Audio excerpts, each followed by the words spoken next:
Good evening. Thank you. All right, so my name is Sarah, and I work here at the Monroe County Public Library, and I'd like to welcome you to the library. How many of you is this the first time, your first time at the Monroe County Public Library? Awesome. Welcome. I'm glad you're here. The Monroe County Public Library does a quarterly program partnership with the IU Center for the Study of Global Change. And we created this program called Global Issues Community Discussion Series. And we've done topics like global health and the human trafficking, global music, and things like that. So tonight's topic, we decided we would choose at the last minute. So about a month ago, we decided to do the topic on Syria, and I'm glad to see a lot of you. I'm glad our panelists worked out, because this feels like a really timely topic, and we're excited to be here. So I'm going to go ahead and turn it over because we have an additional partner this go round with the IU Center for the Study of Middle East. And so Lisa is going to introduce our two panelists, and we'll go ahead and get started. Hi, I'm Lisa with the IU Center for the Study of the Middle East, and we're very happy to be partnering both with the library and with the Center for the Study of Global Change in bringing you this public discussion series. I'm happy also to be able to introduce, first of all, former Indian ambassador to Syria and a current visiting professor at IU's School of Public and Environmental Affairs, Rajendra Abhyankar. And he's going to start the program by providing an overview of the situation in Syria that kind of helps us understand the dynamics of what is going on currently on the ground there and what has led to the current situation. And then next, we're going to hear from another person from IU. This is Rahaf Safi, and she is an IU senior that's studying political science and philosophy, and she's IU's 5th presidential intern, and her family is from Syria. So she is going to share some more personal perspectives and anecdotes from her relatives that are currently in Syria, as well as discuss some humanitarian concerns. So each presenter is going to speak for about 20 minutes, and then Susan Garcia from the Center for the Study of Global Change will help guide us as a group in kind of talking about some of these issues. So without further ado, let us begin.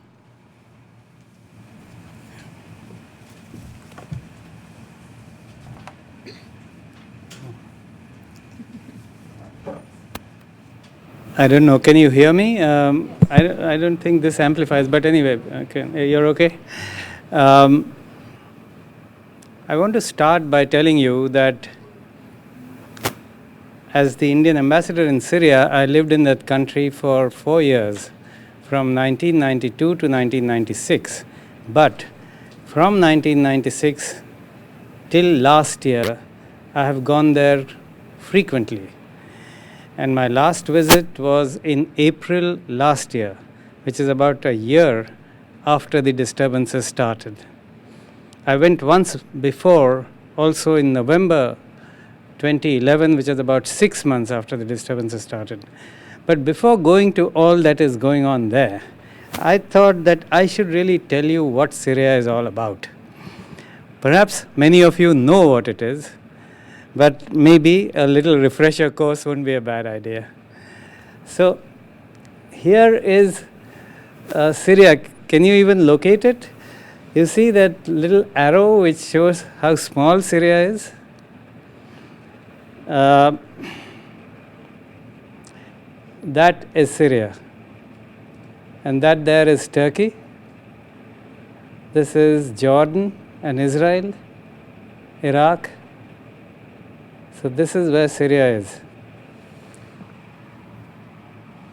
Small country, 22 million population, of great diversity in many ways. This is the magnified map of Syria. And, now you can see this is Damascus, where in the suburbs of which you had this chemical attack about a month ago or 2 months ago. But you know, these are places that have been known for a long time. This is Homs, and this is Hama. This is the Mediterranean coast. So really Syria is part of the old Levantine region and the old Levantine people, because here is Lebanon, and of course there are some Syrians who believe that there's a greater Syria which includes Lebanon. But the point is that it was all one area which had a great commonality of culture, of religion, or diversity of religions, and so on. You can see a lot of old biblical cities all around here, not just from the Bible, but also which are important for Muslims in this region, because this is really the beginning and the top of the Mesopotamian basin. So why is Syria important? First is, it is the cradle of what we say are the three Eastern religions, that is Islam, Christianity, and Judaism. Second, of course, it's at the crossroads of many civilizations, of many cultures, many ethnicities, many religions. Take civilizations, for example. We have, traces have been found of civilization existing on the coast in Latakia. Now, let me see, where is Latakia? Well, somewhere here, at a place called Ugarit, where the first alphabet was discovered. We are talking of the 7th millennium before Christ.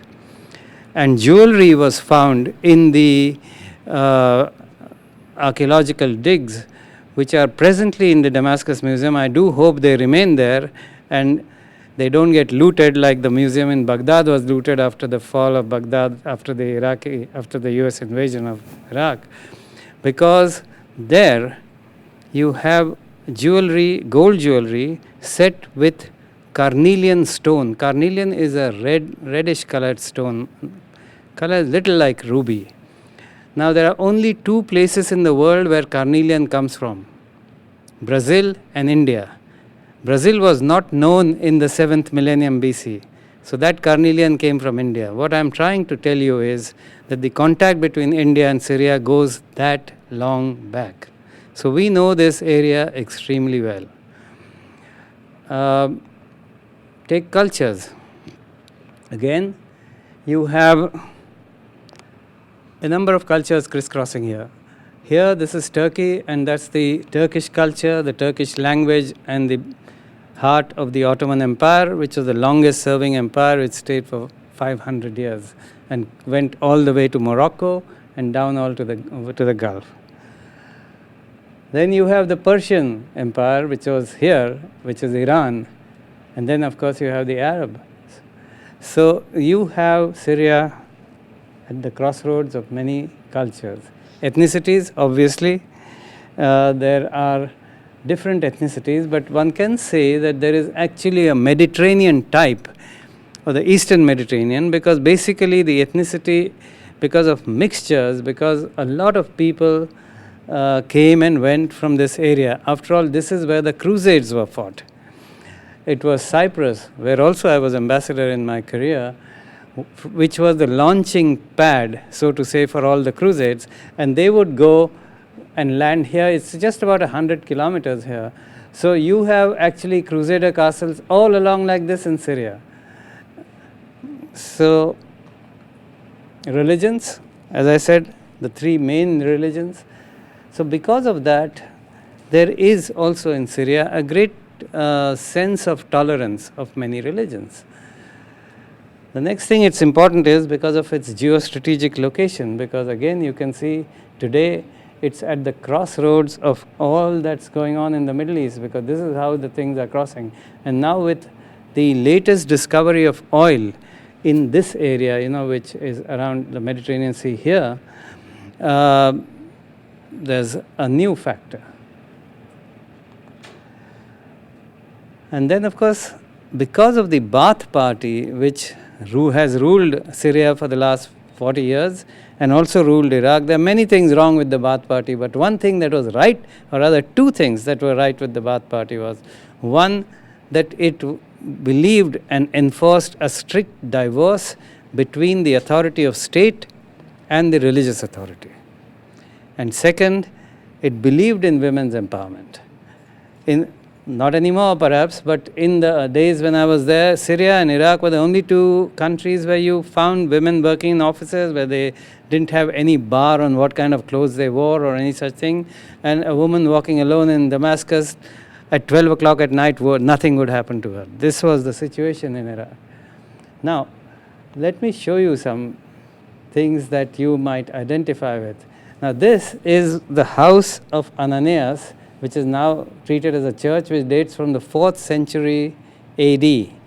Ananias was the disciple of Jesus, who in the Acts of Apostles was sent by Jesus to restore sight to Saul of Tarsus, who then became Paul the Apostle. So the famous road to Damascus, which you read in the Bible, is there, and you can actually see it. The street called Straight, which is also there in the Bible, is there, and people are still living on it. There are shops on it. So it's not just something that you go and see. It's a live place. Why I'm telling you about all this is what is being lost, or what could be lost because of what is going on.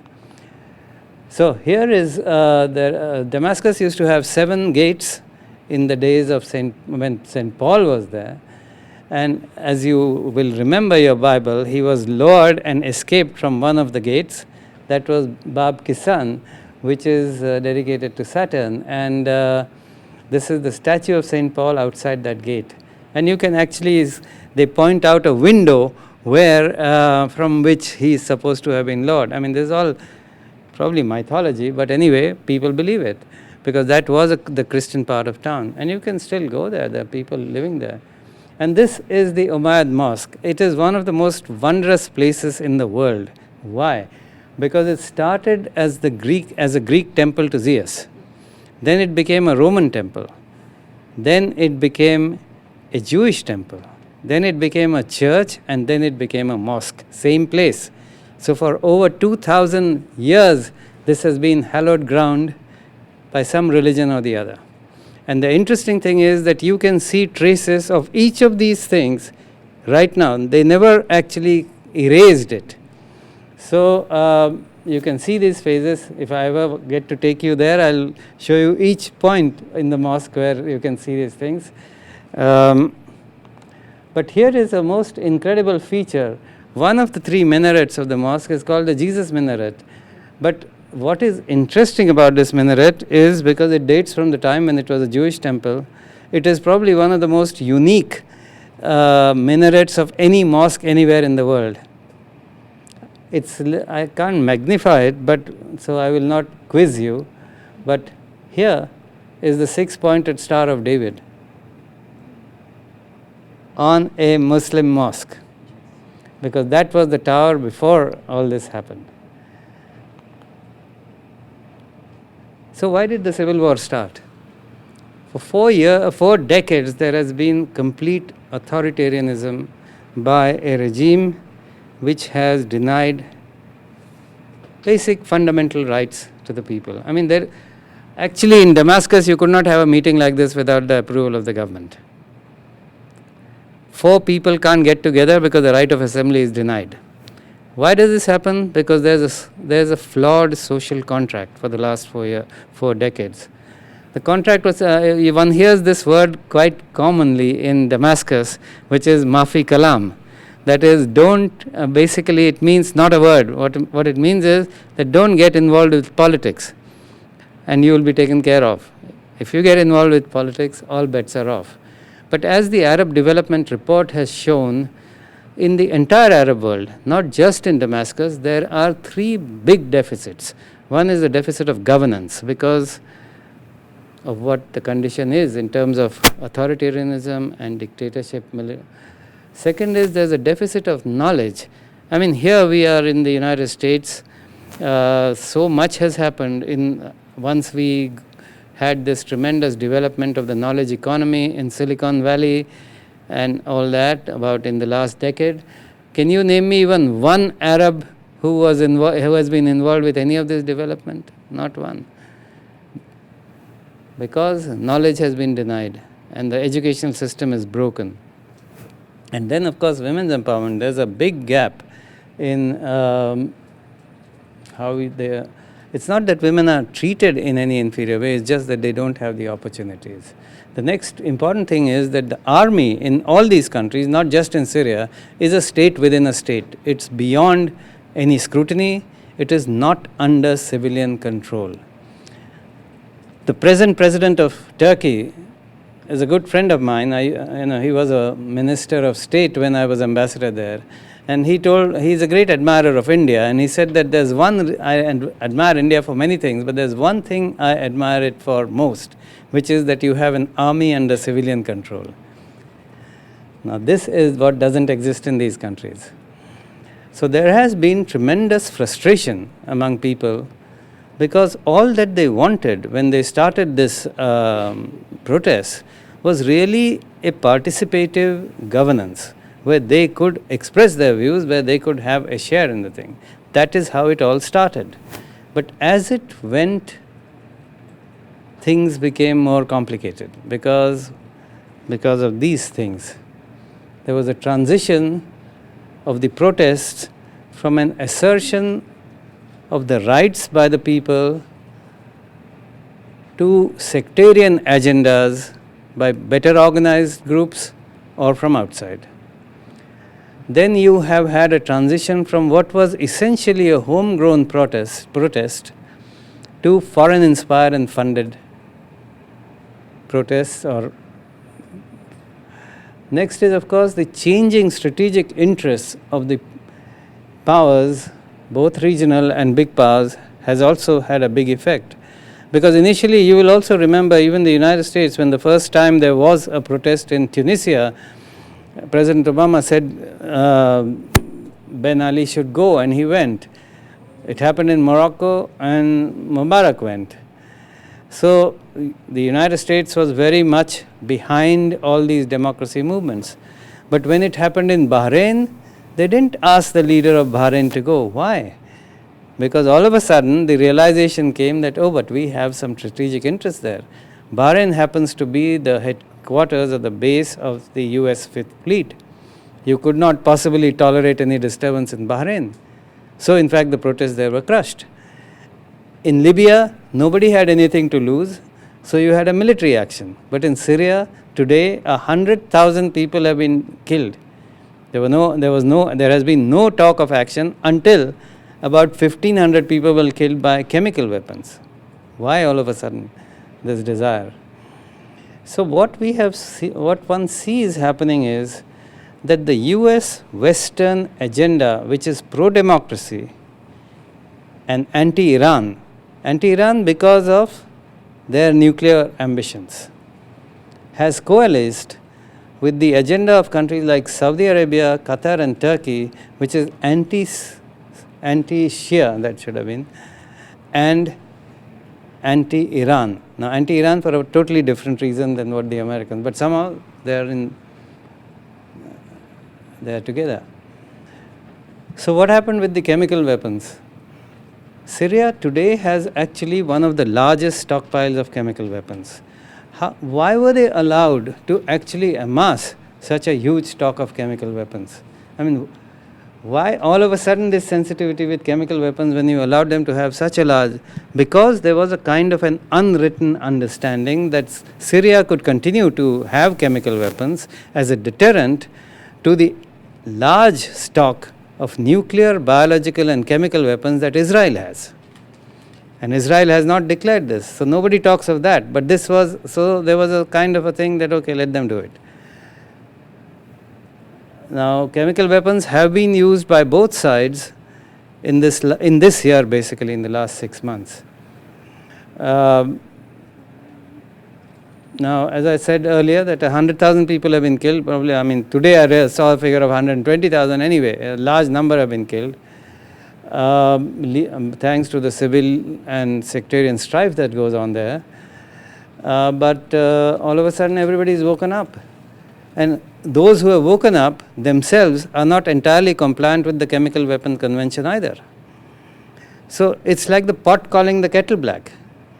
to put it in colloquial terms. As far as President Assad or Bashar Assad is concerned, all that he's done is he's agreed that okay, I'll sign the Chemical Weapon Convention. They've actually started implementing the Chemical Weapon Convention. Some stockpiles have already been destroyed, because what has he done by doing this? He has actually bargained his chemical weapon stocks for being able to stay on. That's what's happened. Of course, with this latest UN Security Council resolution, the number is 2118. There is a Russian-US initiative to have a peace conference in November. Whether it will happen, let's wait and see. We are in November already. So, in the end, what is the net result? 4 million people are either internally displaced or refugees. Refugees in refugee camps in Jordan, in Libya, in Turkey, and in Iraq, but not in camps.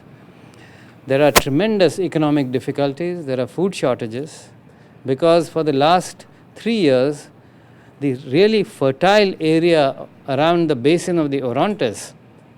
By the way, the Orontes is the only river which actually flows from south to north, whereas all the others flow, Euphrates and Tigris flow downwards into the Persian Gulf. Anyway, it's a very pretty, beautiful area which produces a lot of grain as well as fruit and vegetables. Nothing has happened. Then, of course, with all this, society is disrupted. Friends have become enemies, or friends have become distant. Then, of course, we have a tremendous amount of terrorism and terrorist groups. By one estimate, there are 1,200 different terrorist groups, at least by the names they call themselves. And they're all armed, radical, and ready to go. So we have civil war conditions. We have a very sectarian setting right now. What next? In a way, the situation has reached a point where you can neither do without, you can't live with Assad, and you can't live either with him or without him. Because what many people who are presently in Syria keep thinking, that if this lot goes, who's going to take their place? So really, it has called into question even the survival of the country as it stands today. This is where we are right now, and I don't know what the solutions are, but I hope it gives you a certain idea of what is going on there. And before I end, I should say that among all of us, I have my person who lives with me and who is my chef actually, who has lived in Syria continuously from 1992 to 2012, last 20 years. Thank you. Okay. I want to start off by prefacing that I'm not an expert at all on some of these facts that I'm about to give you. I'm interested in focusing on the humanitarian crisis that's been going on in Syria for the past 2.5 years and what the Syrian people themselves are experiencing. So as it was said in the introduction, my parents are from Syria. I've been visiting Syria every summer since I was born. And right after I was born, actually, I spent the first 6 months of my life in Syria before my family moved to Malaysia. So I consider Syria a second home, though I was raised in the U.S. And both my parents are from there, and my entire family still lives in Syria. So a lot of what I hear comes from them firsthand and their experiences, and they live in Damascus. So they live in parts of Syria that haven't been affected as much as other parts of Syria, but nonetheless are still affected by what's going on right now. And I wanted to start off by touching on something that drew a lot of attention in the U.S., which we heard of earlier, the chemical weapons attack. And kind of, again, to bring it back to perspective, to what frustrates a lot of Syrians is, and I'm by no way belittling those lives that were lost. 1,400 is a lot of people. It's one too many that was lost to a chemical weapons attack. But prior to that, the UN had estimated over 100,000 people had been killed. So prior to this chemical weapons attack, people have been losing their lives. And one of those people, one of the individuals, was actually a cousin of mine. He was picked up last year in October of 2012 by the Syrian army. Some friends had accused him of protesting, and he had done none of that. He hadn't participated. His mom had told him to avoid it as much as he can. He was her only hope. She had been in a rough situation with her ex-husband and her son and her daughter. She was trying to raise them peacefully without them being disrupted by what's going on in Syria. But she had been away, and it was the night actually before a Muslim holiday that the Syrian army had come in around midnight and taken him away. And these are accounts from the neighbors who had actually seen what had gone on. It was a very chaotic mess when they came in to take him. And they took all electronics as well to investigate and see what he has been saying about the Syrian government. And she had flown back to Syria. She wasn't in Syria at the time her son was taken. And fortunately, her daughter wasn't in the house as well, because you can only imagine that Syrian army would have taken her as well, regardless of whether they had been accusations or not. She was just in their way. So fortunately, she was actually at her grandpa's house at that time. My cousin, actually the funny story is she's also named after me. Her dad really liked my name, who's my uncle, and he wanted to just name her Rahaf. And jokingly growing up, my cousin, who I'm talking about right now, would always just yell out our names, Rahaf, and we'd both turn around and be like, which one are you talking about? But the sad part is, 2 weeks later, his mom received a phone call from the Syrian army. And the army told her to come pick up his body, that he's no longer alive. And when she tried to get it from them, she couldn't. They didn't want to cooperate with her. They didn't care. It was just a body in their way. But to her, that's her son's body. That's their son. That's one of the people that added to this 100,000 people that have been killed, my cousin. So they didn't give her the body, but it's part of Muslim culture to bury a person within 24 hours or have their funeral. And so they went ahead and had the funeral proceedings. And this just happened in November of last year. It's very recent. He's 21 years old when he passed away. And his family's life was ruined after that. His sister was married off. His mom didn't know what to do with her after that. And she was afraid of what would happen to her. And lives just were destroyed. And this is just one example of what happened in Syria as a result of this conflict. People's lives were destroyed. And again, to bring this back to perspective, in the U.S., we kept hearing about these chemical weapons. And that's all that was told to us in the media. They never really focused on the 2 million that we heard are refugees. Nobody really talked about that. You just heard Turkey, Jordan, Lebanon, Iraq was taking in some refugees. But 2 million people is a lot. 4 million are internally displaced. And that means that they're no longer in their homes in Syria. They're trying to figure out what to do with their life, but they're stuck inside Syria. They can't leave the country. And I wanted to share a quote by the general director of the Doctors Without Borders organization. It's working on the grounds to provide medical supplies and to train physicians who have some, or even civilians who don't have much training in medicine. And his name is Christopher Stokes, and he said, Syrian people are now presented with an absurd situation of chemical weapons inspectors driving freely through areas in desperate need, while ambulances and food and drug supplies organized by humanitarian organizations are blocked. Influential countries gathered around a table, thrashed out an agreement on chemical weapons, and put it into practice. They have shown that such mobilization can be achieved. So where are the efforts to repeat this kind of success with the burning issue of access to humanitarian aid? This is one of the growing concerns right now in Syria. Whether it's inside Syria itself or in other countries that are taking in the refugees, countries are supplying or providing supplies, they're providing money. The U.S. has already contributed $1.3 billion to the humanitarian crisis. The problem now becomes the access to all those supplies. There are blockades that are set up, checkpoints, ways that prevent the people from actually receiving the medical supplies, the food, the hygiene materials that they need in order to continue living. And I'll talk a little later about the kinds of medical issues and food and even gender-based violence that has resulted from this conflict. But the largest problem right now is access to humanitarian aid. And earlier we saw on the map where Homs, which is Aleppo, and Damascus are located on the map. And typically it's about a 3-hour drive between the two cities. But as a result of the conflict and what's been going on, the Assistant Secretary for Population, Refugees, and Migration at the U.S. Department of State, Ann Richards, said in an interview with NPR that now it takes aid workers roughly 3 days to get to Damascus from Aleppo. That's 3 days in which people who have been needing supplies, who've been waiting for medical treatment, food, that's 3 days they have to wait, if not more. That's 3 days on days when there are no fighting, when there aren't battles between the opposition and rebels and the government. That's only if it's working that way. Otherwise, it takes 3 days because of the checkpoints that are on the road between, and it's a straight road, just like driving from here to Chicago, if you will. But it's blocked now with checkpoints that they have to go through, whether it's the opposition or whether it's the government, to see what's in those shipments, what's making its way to Damascus, and that's where the president currently lives right now. That's kind of the reality that Syrians in Syria are experiencing. And I wanted to talk a little more about some of the other humanitarian concerns that have come through because of this issue. And I'm going to start off with medical supplies. A third of the hospitals in Syria are now closed, and over 2/3 of the health workers have fled that area. And these are reports based on UNICEF, the United Nations, and Doctors Without Borders, who are working on the ground right now, trying to provide as much support as they can for the people. And the problem is they're lacking a lot when it comes to medical support. And to top that off, I'm not quite sure if some of you have heard about what happened last week, but there was a recent polio outbreak. And the World Health Organization realized that half a million people have no vaccine. These are children or individuals. Prior to the war, 95% were vaccinated for polio, but now the number is growing. And they're trying to address it so the outbreak doesn't reach more than the 10 confirmed cases they already have.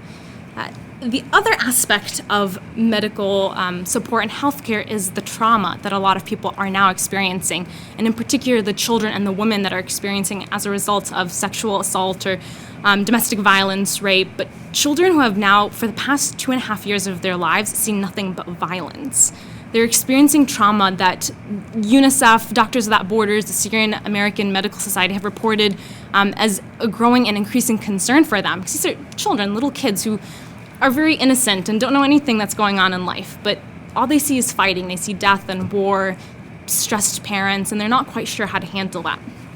So that's kind of the medical aspect of what's going on in Syria. And in terms of food, again, the biggest part about food right now is the lack of access. The supplies are there. The World Food Program has been able to support them with, they spend about roughly $30 million a week on food aid in Syria and in the refugee camps as well, in order to ensure that people have the basic food needs that they can get a hold of. And they reach around $3 million a month with the food support that they have. And what shocked me, at least when I was looking at some of these information, some of this data for tonight, was that World Food Program stated on its website that they approximately spend roughly $18 on an entire family for 1 week. $18. That's like a dinner sometimes in Bloomington if you go out to a semi-nice restaurant. That's $18 we can easily donate to try to help alleviate some of these issues. But again, food shortage is an issue, but also the access to the food. And I remember I had a family member who was visiting Qatar from Syria, actually. She had just arrived a week before I was getting ready to head back to the US. And she was talking about how in Damascus itself, you walk into a grocery store and half the shelves are empty. And if there is food, the inflation is very high, that it makes it very hard for people who have money to have access to food. So those who don't even have money don't have access, period. And because of the struggle of getting supplies into Damascus, because it's heavily guarded by the regime, it makes it even harder to provide food and resources for them. So that's where a lot of the food issues and the food insecurity occurs in Syria. And the last thing I wanted to touch on before I have a couple of videos I wanted to show you just to kind of give you an idea of how Syrians are experiencing Syria at this point. I wanted to talk about gender-based violence. That's been a very growing concern right now. It's been a very growing concern in Syria. In particular, rape there have been more reported rape right now in Syria and in the Syrian refugee camps. And another big issue as well as prostitution has grown in the Zaatari refugee camp in Jordan. Desperate women are not knowing what to do with themselves, and they end up going into prostitution. But the UN itself has not stated that there's evidence of this, but it wouldn't surprise them. And it's actually a quote from someone working in Jordan, that it wouldn't surprise him if this was the case in Jordan right now, because of the desperate needs there. And Jordan isn't economically strong, and the UN is trying its best to provide as much funds as it can to support that refugee camp. A lot of NGOs are working there to do their best to help alleviate a lot of the problems that the women, the children, the men are experiencing. But there are a lot of people right now. And I can show you a map that actually, if I can pull this up, that kind of shows you there you go, refugee numbers. This is kind of what it roughly looks like in terms of where the refugees are scattered. If you can see, Jordan right now has, not as much as Lebanon, but has some of the highest numbers of refugees there. And these are the conflict areas, if you're interested in kind of, if you can see, this is what I was referring to, Homs to Damascus. 3-hour drive that takes 3 days to get through. These are the refugee camps surrounding Syria.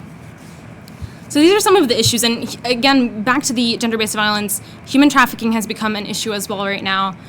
Parents, husbands, they're selling their daughters, their wives to try to get some money and be able to continue or send it back to Syria to support their relatives that are still stuck in Syria.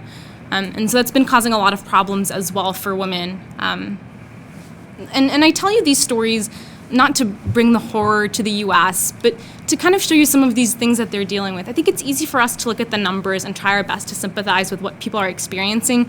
But what's going on in Syria is beyond the numbers. It's beyond chemical weapons. It's people's lives who are actually affected by something that's very gross to hear about. And whether you're Syrian or not, it just makes you shudder at the thought of these kinds of atrocious things happening.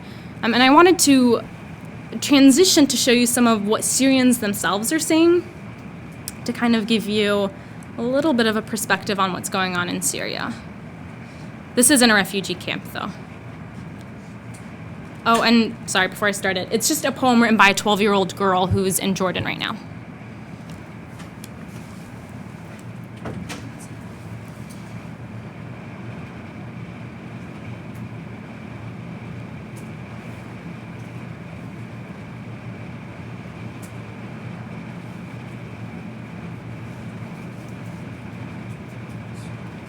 Is the volume working?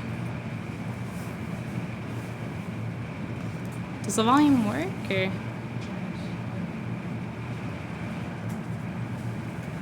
Sorry about the little difficulty over here.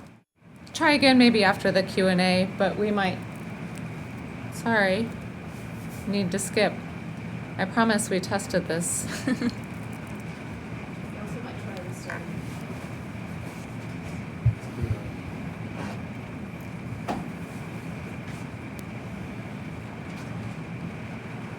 Should we just try turning off the monitor completely?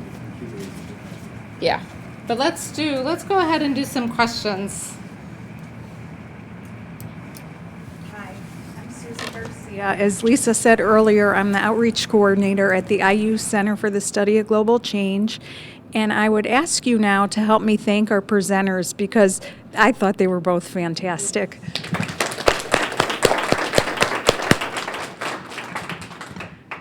At this time, if you have questions, we would love to hear them. And if from those questions discussion is generated, that would be fantastic. This microphone is not amplified, but it helps us get audio into the CAT's recording. So we do need to use it. And if you have a question and you would raise your hand, I'll bring this to you.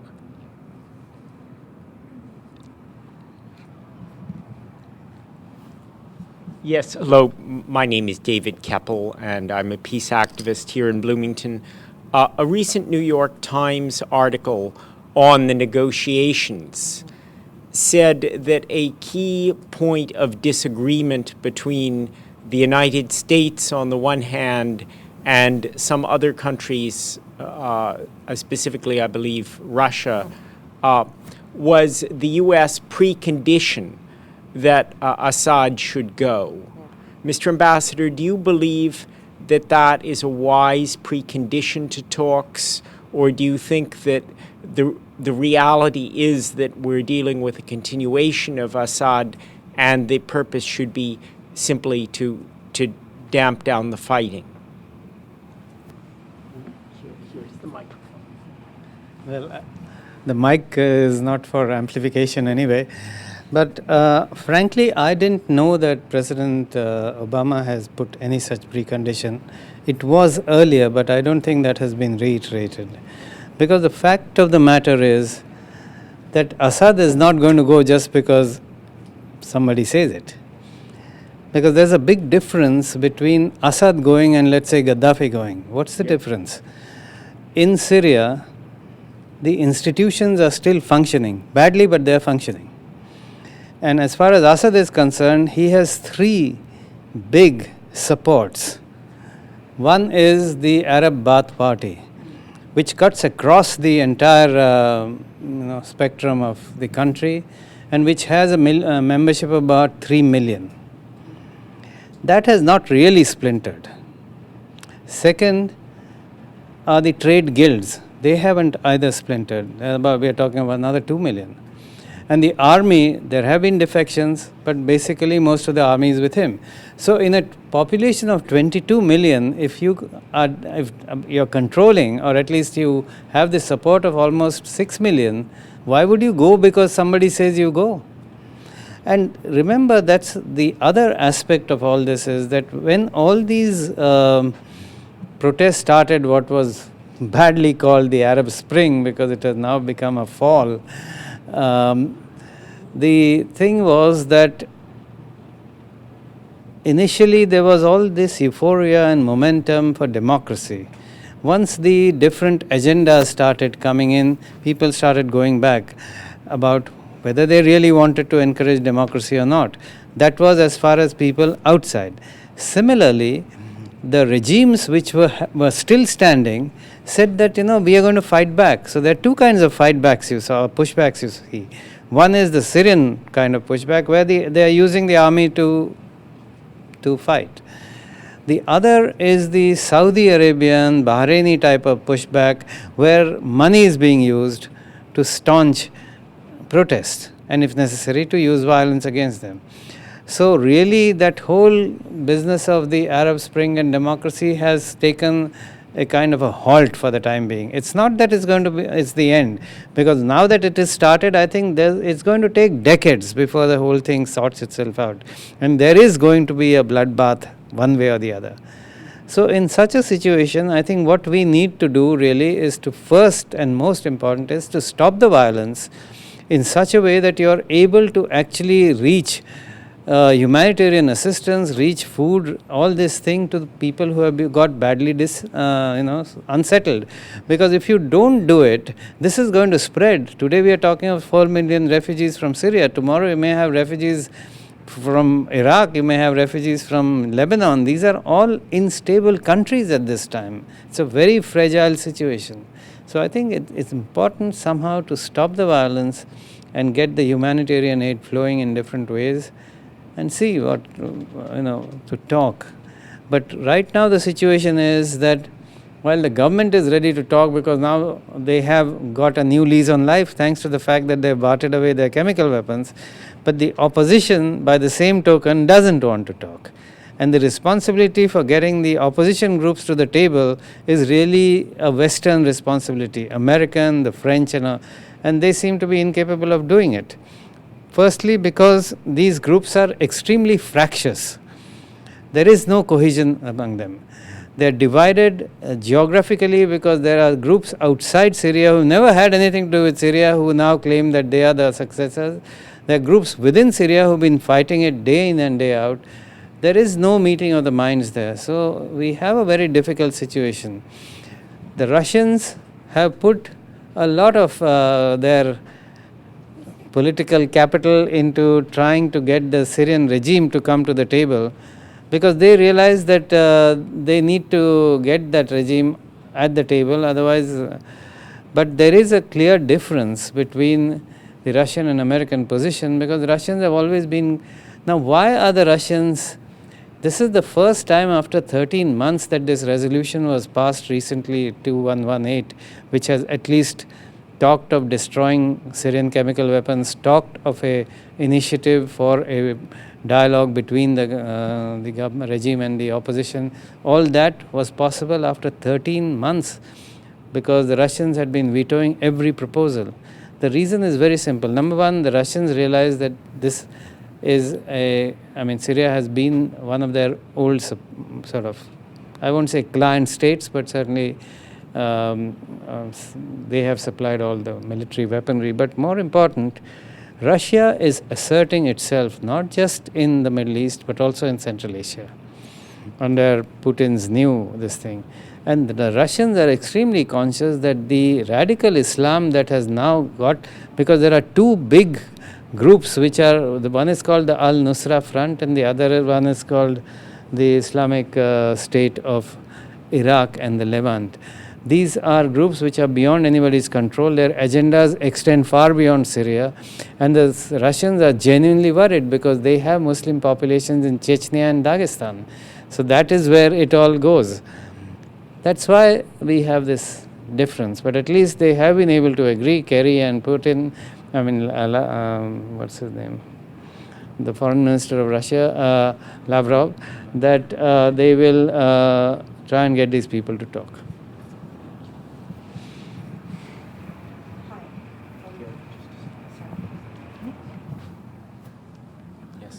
Yeah, Marge Steiner. So, what would it take to get the regime and the opposition to agree on and to negotiate safe passage for humanitarian organizations? Are there organizations, I don't know, be they Doctors Without Borders, that are respected across the board, and how might, I mean, since, as you said, chemical weapons, we were able to get things going with regard to chemical weapons. What are the obstacles now to getting humanitarian aid flowing more smoothly, and what would it take?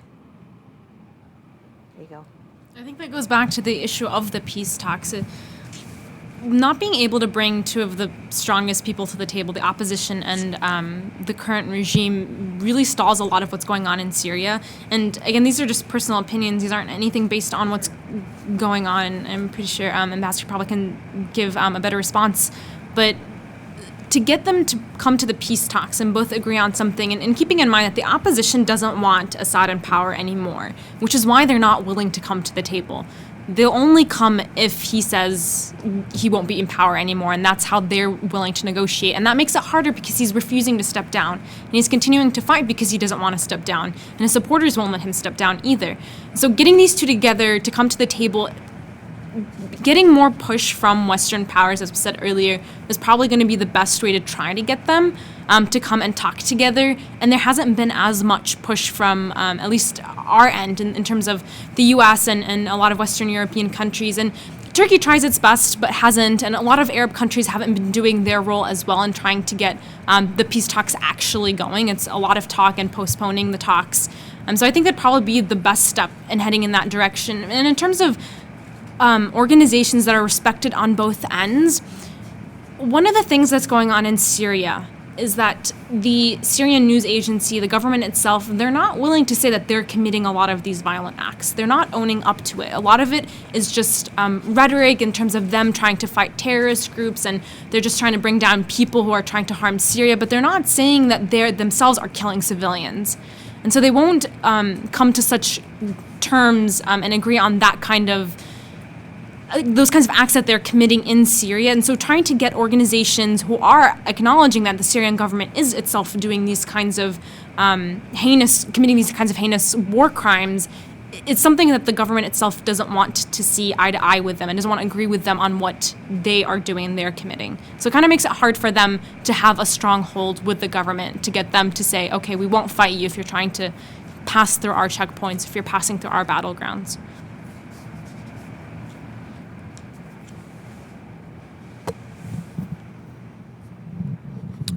Given that probably over 120,000 people have estimated to have been killed in the war, given that it's a regional war that now has created a civil war in Iraq, do you think that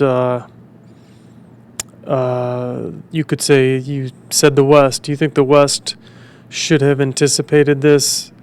Or should have, had they known that this is how it would have played out, would they have done more to help stop this in the beginning?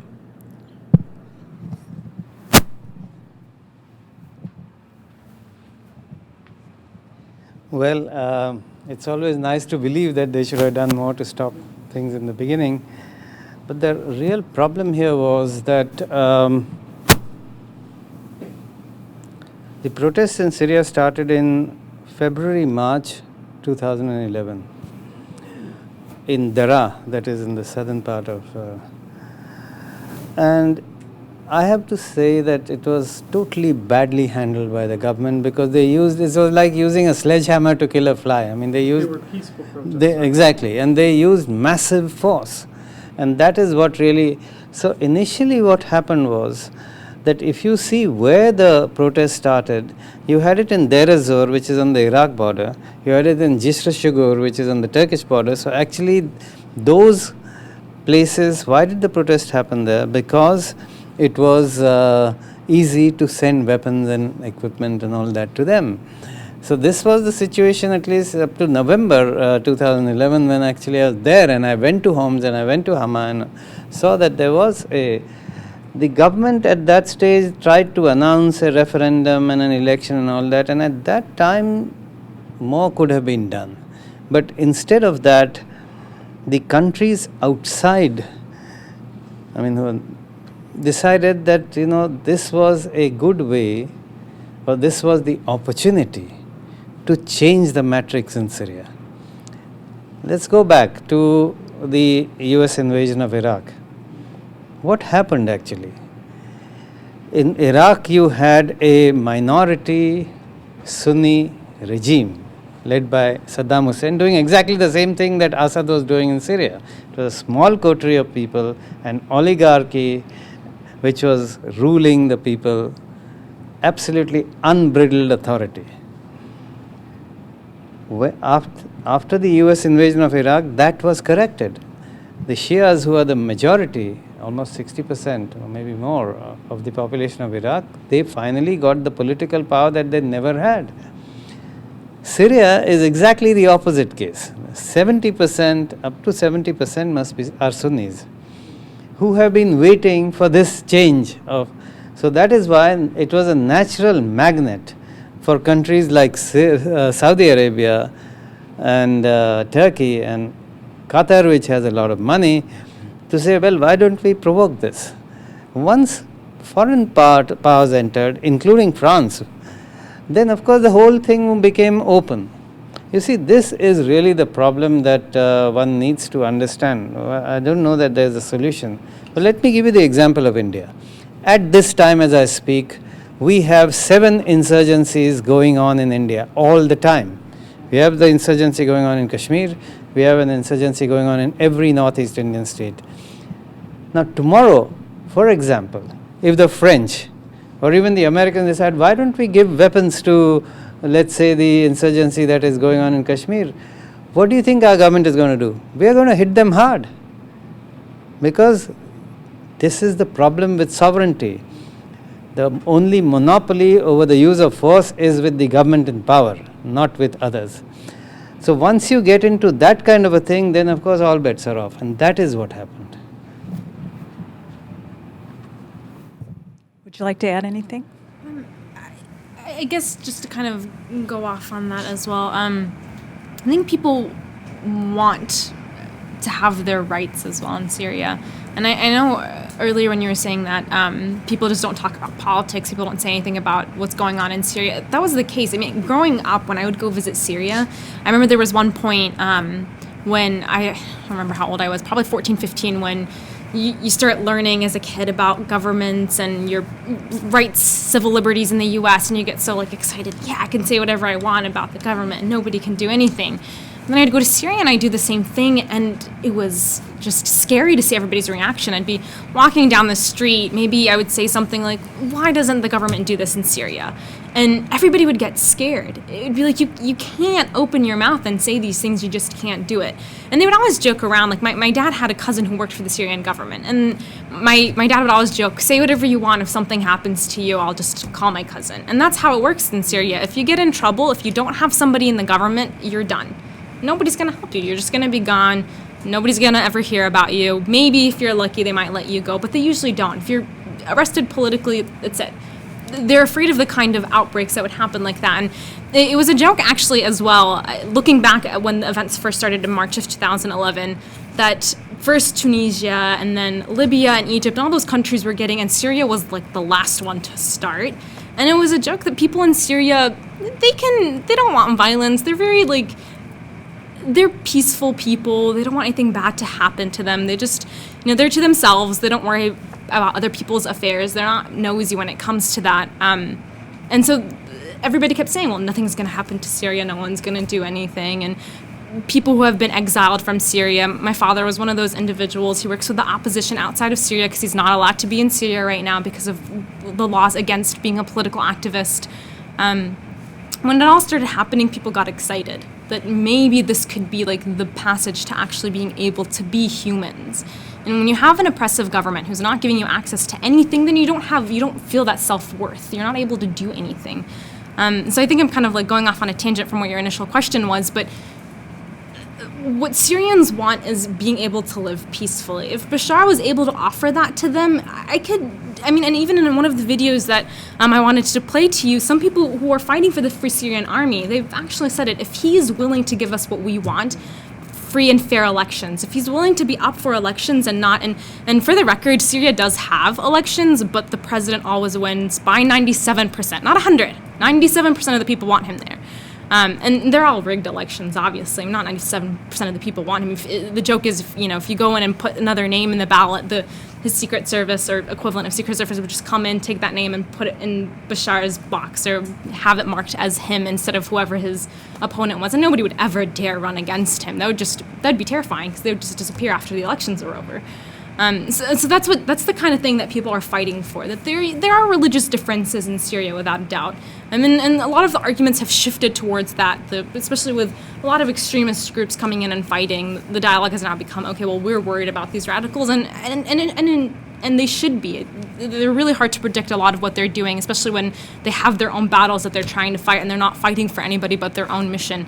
And a lot of religious groups have been frustrated, especially a lot of the Syrian Christians who are living in parts of Syria that are now being affected by the extremists who are coming in.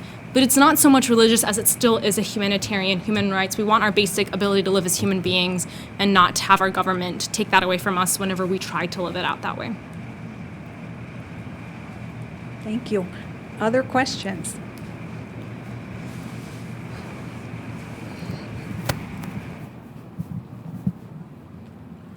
Yeah. Mr. Ambassador, you spoke about the difficulty of the meeting of the minds, and it maybe speaks to an incredible cleansing of so much conflicted thought that could almost take something like World War II to the devastation that transpired in Germany, that before Germany was able to give up on the ideas that were energizing World War II. Are we talking about something that's that deep? Yeah, how do we get the conflict is driven by ideas, and how do we change the foundational ideas at this very, very deep level? Well, that's a very difficult question to answer. How do we change the foundation of ideas? There were certain good ideas there, no question about it. But maybe this is the unintended consequence of globalization. Maybe we have become too inured to what goes on to start thinking about what is the fundamental way that you change things. I think that a lot of, with the globalization of the media, globalization of the means of communication, firstly, there's a lot of stuff that goes on in the world which you now are aware of, which you were never aware of earlier. And then you realize that so much is happening and there's nothing that you can do as an individual.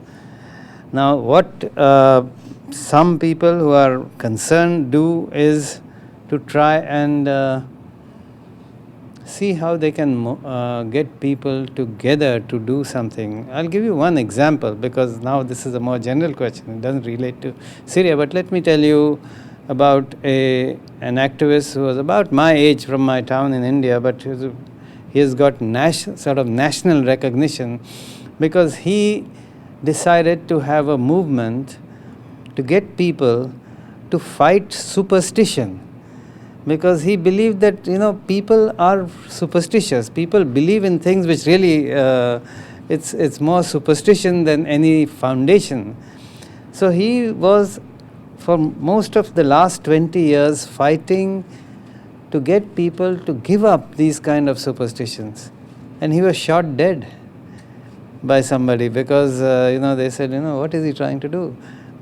So it's very difficult. I have to say it's very difficult to change ideas unless there is a certain... Now, certain good things have also happened. So I should not always say that nothing good happens because of globalization. We have found that an important thing that has happened in India is, let's say, this whole business of microfinance, where women have actually taken the lead to use, use small loans, give small loans to women to empower them and set up businesses. And this is a huge thing. In fact, one of the icons in this is a lady called Ila Bhatt, who has set up an organization called Seva, which is working for the last 30 years. Seva. Seva is actually, it means to do work for someone.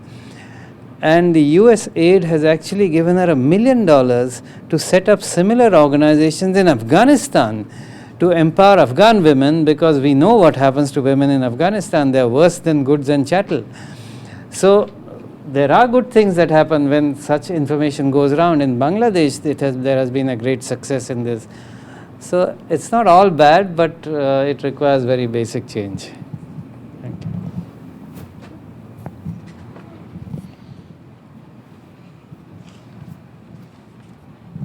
A somewhat more routine question, but about and I asked you really a version of this a month and a half ago, but I'll ask it again because a lot of water has gone under the bridge. About, well, the lot has happened in the developments. If you will, the proxy struggle between Saudi Arabia, Qatar, and the United States and Israel on the one hand and Iran on the other. Now we have the potential, possibly, for an interim nuclear agreement between the United States and Iran, if it happens, strongly resisted by some of these other countries. What impact does that conflict have upon the situation in Syria, which has been a historic ally of Iran's? And is there any possibility that a détente with Iran would have an effect on the civil war in Syria or diplomacy towards the civil war in Syria? I think there are too many issues in your question, but let's break it into more manageable. Firstly, about Iran and Syria. Iran, like Russia, is a strong supporter of Syria, and Iran has also told the Syrian regime they have to get to the table, like the Russians have done. So, in spite of the fact that the Iranians use the Syrian conduit to send arms and weapons and so on to the Hezbollah, which has been attacked 5 times by Israel, the convoys which ostensibly were carrying missiles to the Hezbollah. But that apart, the Iranians are very much on the same page as the Russians as far as getting the Syrian regime to go and sit and talk is concerned. So that they will remain. As far as whether there will be a détente between Iran and the United States on the nuclear issue, okay, Rouhani, who is the new president of Iran, has made some gestures towards this thing. In fact, Rouhani was Iran's nuclear negotiator earlier, and I actually have met him when he came to India because we started a strategic dialogue with him. He has certainly a different bent of mind compared to Ahmadinejad, who was there earlier. But that doesn't mean that much. You still have to get to the table. You still have to talk to the US about what happens with Iran's nuclear ambition, because the matter is very simple. Iran is a signatory of the Non-Proliferation Treaty. Under the Non-Proliferation Treaty, Iran has the right to develop nuclear power for civilian nuclear use. So it is a matter of opinion up to a point and fact up to another point as to whether they have gone beyond civil nuclear energy to weaponizing that nuclear energy. Now the Israelis, who are absolutely hung up, have even said that they have crossed the red line and they are going to. Now why do they do it? Because they have not signed the nuclear non-proliferation treaty. They have more than 1,000 nuclear warheads, which they don't want to attract any attention to. But meanwhile, it's good to keep pillaring Iran when it is a signatory and all it says is, we only want civil nuclear energy. That may or may not be true. But so long as we are able to find a way out of this conundrum, which means that if there has to be a deal on Iran giving up its nuclear ambitions, Israel will definitely come into that matrix. They are going to have to put that on the table. It is inconceivable in my mind that you can get Iran to say that we are relinquishing all our rights to make nuclear weapons and still allow Israel to have nuclear weapons when they are not even an NPT member. But I would not say more than this, although we also are against Iran's nuclear weapon because we don't want another nuclear weapon power in the area. Because we have nuclear weapons, Pakistan has and China has. We are already a highly nuclearized neighborhood and Iran is just around the corner. But more than that, we have gone out of the nuclear non-proliferation framework in the sense that with the India-US agreement on civil nuclear cooperation, in effect, we have been given a pass on the nuclear non-proliferation treaty even when we have nuclear weapons. So we consider ourselves as not part of the problem but part of the solution, which really means that the straitjacket of the nuclear non-proliferation treaty as it exists has to be got rid of and something different has to be thought in its place. We have to go beyond the nuclear non-proliferation. Now, whether we'll go there or not, I don't know. But that's the only way that it can be done. But there is that one issue.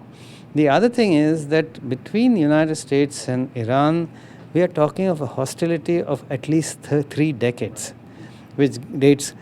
Remember that Iran and United States were Israel and Iran were on very good terms during the Shah's time. It's only when Khomeini went there that these things. Now, today Iran is sitting there. I mean, now of course the US Army is out of Iraq, but it's still 140,000 troops are still in Afghanistan. Iran is sitting there striding both sides. So in a sense, America, figuratively at least, has become a neighbor of Iran. Although you're here, but your people are there, and they're getting killed every day. And Iran has a lot of power in many different ways. For example, it shares with the Taliban in Afghanistan the same intention that get the Americans out of there. But at the same time, it also fights the Taliban because they are Sunni and the Iranians are Shia. So Iran plays many different boards. So what we really need is, if this thaw, or so-called thaw or détente that has taken place between Iran and the United States is to go somewhere, it has to be a larger strategic discussion. There has to be a grand bargain because Iran is definitely a resilient, big country in that region. It has to be recognized, and you have to have some kind of a grand bargain where all these things are put in the basket and you see what kind of deals you can make.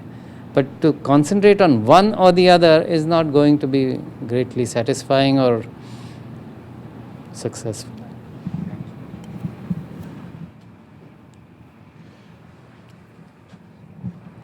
Other questions?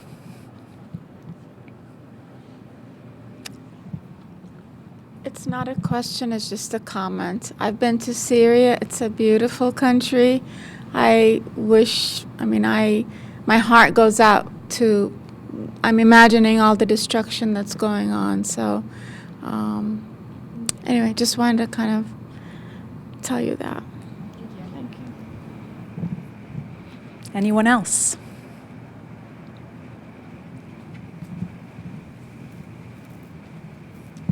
I was curious about some of the numbers in talking about refugees because there's a scholar from France who's said that 7 million refugees out of 21 million in Syria, I guess including people that are internally displaced as well as those that have left.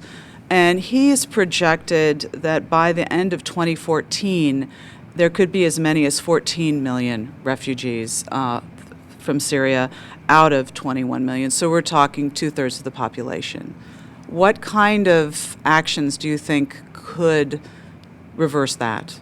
I mean, I think the fact that 1/3 of the population is already in crisis is way too many.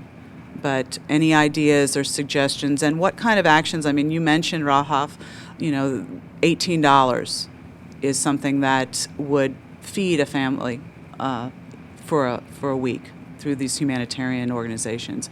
Is that a viable way for people outside of Syria to help, or do you have any other suggestions? And also, the ambassador, any suggestions you have? I think on a personal level, starting off with the last point you made, the $18, I think in terms of individuals, how we can contribute, obviously the number one is being educated and informed on what's going on in Syria, but being able also to provide monetary support. $18 is just basic bare minimum. It's not providing more than, and this is just for food, this isn't other basic needs that they may encounter or may need.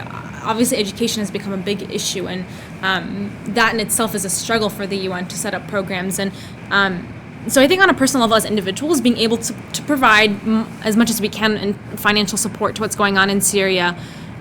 Personally, I think when it comes to the growing number of refugees, and even the UN itself has projected that it's going to continue to increase by, according to the UN numbers, and I'm not quite sure if they're the authority on it. And even then, when it comes to refugees, it's hard to pinpoint exactly how many, because you have refugees who are going into Iraq and they're not being documented by the UN or by Iraq or other agencies that are in that area. But the ones who are going into Jordan and Lebanon and Turkey are being documented as they come in. That's if they go to the refugee camps and they don't try to find family or try to find refuge elsewhere outside of the camps. So the UN, based on just those very strict numbers in terms of the camps, has said that there's roughly 2 million, and they're projecting it to be 3.5 million by the end of 2013. So it is increasing in terms of how many people are trying to leave Syria. What can be done about that? I think it's going to be a lot of international actors being more engaged with Syria. I think the chemical weapons stuff was a good first step, but it shouldn't stop there, because they're not the reason why this is going on. And it is understandable why they were focused on, because chemical weapons are just a very awful use of weapons, but so are guns and other forms of weapons that can actually target people and affect their lives and impact them.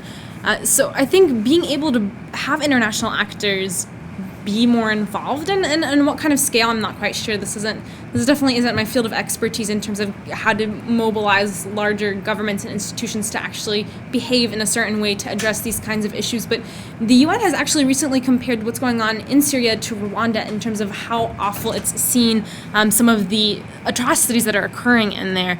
In the country, and it's actually launched the largest financial campaign it has in its entire history. It's asking for $4.4 billion, and it's never asked for that much for a country in a conflict. And that's a lot, and countries are trying to contribute as much as they can, but with the growing amount of need for all those refugees and Syria's economy completely just not even being in question about supporting those individuals, it's hard to maintain that long term. So I think the political situation needs to be addressed first in order to address the humanitarian crisis, because you can't address the humanitarian issues without going to what's actually causing all these humanitarian crisis, or the humanitarian crisis going on in Syria. And that is just a very hard and controversial question, I guess, to ask. There are a lot of solutions that have been tossed around. For a while, the U.S. Was seeing if a military intervention was something that would actually help with what's going on in Syria, and that has been taken off the table right now, and it's something that they're not focusing on. They're just focusing on the chemical weapons. Other actors in European countries have been trying to push more for stronger action, but at the end of the day, if you can't get the biggest players in Syria, the opposition and the government, to come to the table, then it gets really hard to push forward any kind of peace talks.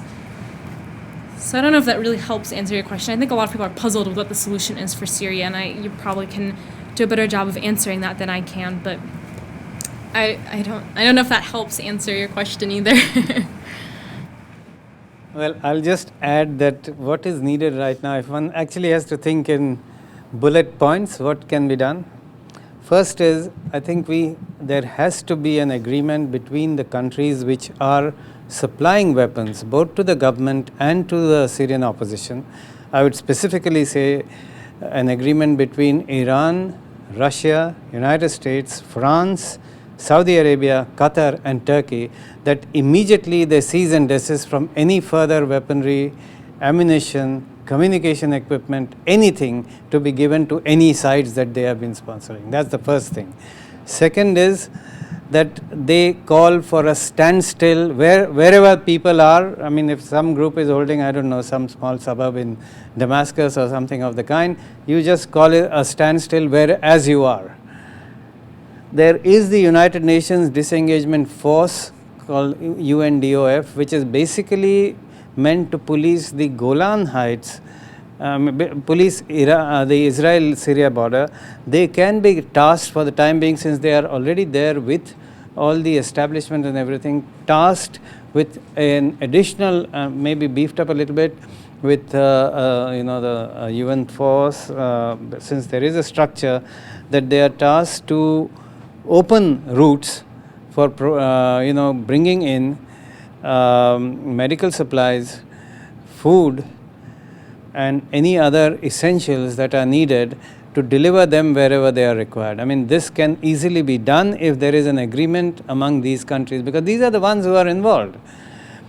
And if one can at least achieve these three things, I think we would have made great progress. The last one's definitely possible. It happened with the chemical weapons. They opened the roads and allowed those vehicles, the UN vehicles, to come in to find those sites where the chemical weapons are held. So it's possible when they get together, something can actually happen, but it's really about getting them together right now. Thank you. We are almost out of time, so I wondered if I could ask a question, and that is, from each of you, where do you recommend that we continue our education about this issue? What news sources?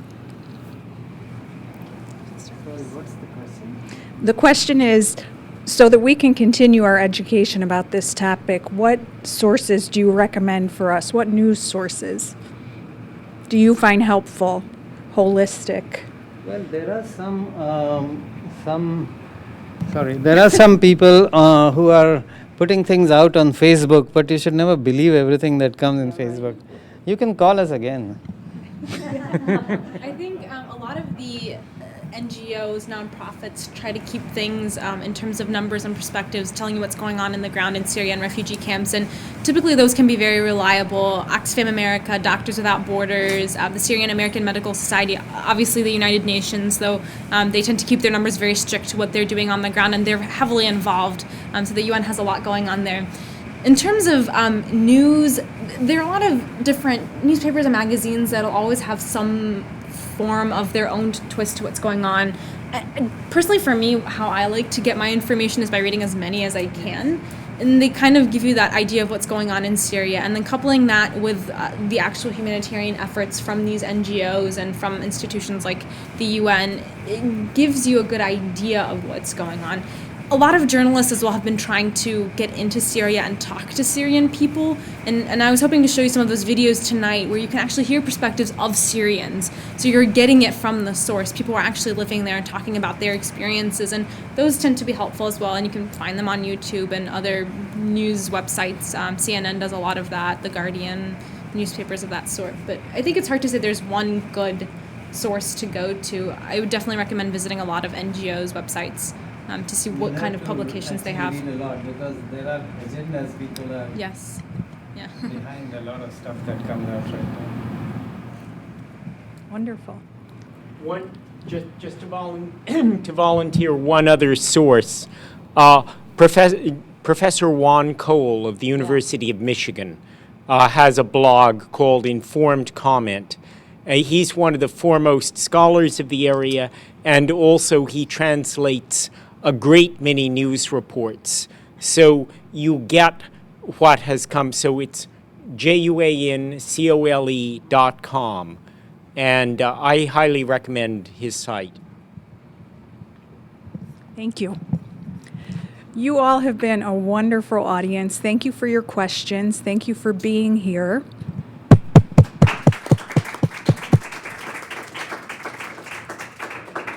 And once again, I would like to thank our speakers.